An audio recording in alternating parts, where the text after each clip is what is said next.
Autumn 1775, King George III decides that the American colonies must be punished for their defiance. While some people in Britain feel sympathy for the colonists, many others support the king and believe the rebels have forgotten their loyalty. Britain studies maps, gathers troops, and prepares the largest overseas force it has ever sent, aiming to crush the rebellion quickly. Across Britain and Ireland, ships are taken for military use and thousands of soldiers assemble at major ports. Meanwhile, in Philadelphia, the Continental Congress knows a major British attack is coming. Washington's army has the British trapped in Boston, and Patriot committees help control most of the colonies. But in other regions like the West Indies and Florida, loyalty to the crown remains strong, and native tribes keep a watchful neutrality. Congress hopes Canada might join the revolt, but the French-speaking Catholics there have recently gained rights under the Quebec Act and ignore the invitations. With only a small British force in Canada, Congress decides to strike first. General Richard Montgomery leads the main advance, capturing Fort St. Jean after a difficult siege. Though sickness and desertion weaken his army.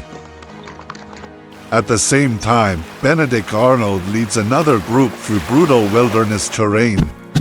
Many of his men quit, but Arnold reaches Quebec and joins Montgomery with just 1,200 total troops. Quebec's defenses are strong, and Governor Guy Carleton is fully prepared. Facing expiring enlistments and winter closing in, the Americans launch a risky assault on December 31st. It ends in disaster. Montgomery is killed, Arnold is wounded, and many Americans are captured. The survivors cling to a hopeless position outside the city. During this time, Colonel Henry Knox carries heavy cannons from Fort Ticonderoga across hundreds of miles of frozen ground, a remarkable achievement. These guns reach Washington, who uses them to fortify Dorchester Heights overlooking Boston.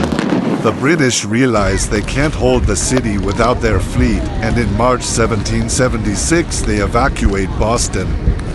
Across the colonies, celebrations erupt at Washington's victory, but many loyalists fear chaos and remain committed to the crown, leading to deep divisions within communities. In the South, British leaders hope to inspire loyalists to rise, but their plans fall apart.